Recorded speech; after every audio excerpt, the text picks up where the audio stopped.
Big Boss season 9 வின்னராக யார் வருவாங்க அப்படிங்கிற அந்த எதிர்பார்ப்பு நமக்கு சுத்தமாக இல்லை. ஏன்னா பாரு அந்த ஃபினாலே மேடைக்கு வர போகிறாங்களா இல்லையா அப்படிங்கிற அந்த எதிர்பார்ப்பு இருக்குது. ஏன்னா வெற்றியாளர் ஒருவரை கண்டிப்பாக அறிவிச்சிட போகிறாங்க. 4 பேர் இருக்காங்க. அதில் சபரியையோ இல்லை திவ்யாவையோ வெற்றியாளராக ஒருவரை அறிவிச்சிட போகிறாங்க. அதில் நமக்கு மாற்று கருத்து இல்லை. ஆனால் பாரு வருவாரா? கமருதீன் வந்து விட்டார். பக்கத்தில் ஆவடியில் இருக்கிறதுனால அவர் வந்து விட்டார். பாரு வருவாரா? இப்போ நீங்கள் யோசிச்சு பாருங்கள். விஜய் சேதுபதி நேரடியாகவே கால் பண்ணியிருக்கார். முன்னாடியே வந்து இன்வைட் பண்ணியிருக்காங்க. நீங்கள் வந்து ஃபினாலேக்கு வரணும். ரெட் கார்டுலாம் கொடுத்துட்டீங்க, அப்போ எப்படிங்க அது வர முடியும் அப்படின்னு அவங்க கேட்டிருக்காங்க. ரெட் கார்டுங்க, நாங்கள் 10 நாளாக எங்களுக்கு ஒன்றுமே டிஆர்பியும் இல்லை, யாருமே பார்க்க மாட்றாங்க, வாங்க பாரு அப்படின்ன உடனே சரி நான் பார்க்குறேன் அப்படின்ட்டு இருக்காங்க. பார்த்துட்டு அதுக்கப்புறம் எங்கே பாரு கிளம்பிட்டீங்களா? இல்லை ஃப்ளைட்டு மிஸ் ஆகிடுச்சி, என்னால் இப்போ வர முடியல. ஐயோ மதுரைக்கு நிறைய ஃப்ளைட் இருக்குது, Madurai to Chennai special flight வேணால் கூட நாங்கள் போடுறோம், வாங்க பாரு அப்படின்னோடனே இல்லை இல்லை நான் யோசித்து சொல்கிறேன், நான் அடுத்த ஃப்ளைட்டு நான் பார்க்குறேன் அப்படின்ட்டு இருக்காங்க போல இருக்குது.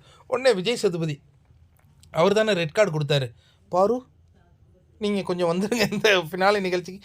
ஏன் சார் என்னை கூப்பிட்றீங்க? இல்லை பாரு, என்னை பார்க்குறதுக்கு எவனும் எங்கே ரெடியாக இல்லை, எனக்கு ஒரு ப்ரோமோ கூட போடல இவனுங்க சாட்டர்டே. நீங்கள் வாங்க பாரு, அப்போ தான் கொஞ்சம் அந்த எபிசோடு கொஞ்சம் ஹைப் ஆகும், மக்கள் பார்ப்பாங்க. ஏன்னா நீங்கள் தானே பீப்புள் வின்னர், நீங்கள் தான் கேமர், நீங்கள் இல்லைனா அது எப்படி இருக்கும்? சரி சார், நான் அடுத்த நாள் அடுத்த ஃப்ளைட்டுக்கு. இல்லை பாரு, அடுத்ததே ஃப்ளைட்டு இருக்குது. இல்லை சார், நான் யோசிச்சுட்டு எங்கள் அம்மாட்ட கேட்டுட்டு நான் சொல்கிறேன் சார் அப்படின்னு அவங்க சொல்லியிருப்பாங்களா என்னன்னு தெரில.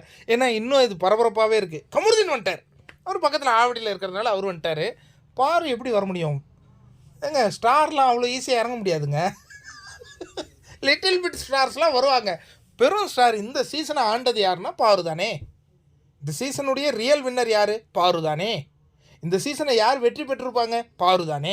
அப்போ அவ்வளோ சீக்கிரமாலாம் எப்படி வந்துட முடியும்? விஜய் சேதுபதி கால் பண்ணிட்டார். விஜய் சேதுபதி யாரையா எங்களுக்கு? அவர் எபிசோடு பார்க்காத ஒரு நபர் தானே, அவருக்கெல்லாம் அவ்வளோ மரியாதைலாம் கொடுக்க முடியாது. பட் இருந்தாலும் இப்போ பாரு வந்தால் என்ன மாதிரியான ஆட்கள் வந்து நாங்கள் லைவ் பார்ப்போம், என்ன மாதிரி எத்தனை பேர் பார்ப்பீங்க? ஏன்னா இப்போ நம்ம வந்து ரிவ்யூவரே கிடையாது, இப்போ நம்ம வந்து ஃபுல் ஃபேன் பேஸு.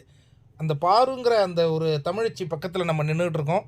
நல்ல பொண்ணுங்க, ராவான பொண்ணு, நேர்மையான பொண்ணு, உண்மையான பொண்ணு, அன்பான பொண்ணு. அது வந்தால் நல்லாயிருக்கும்.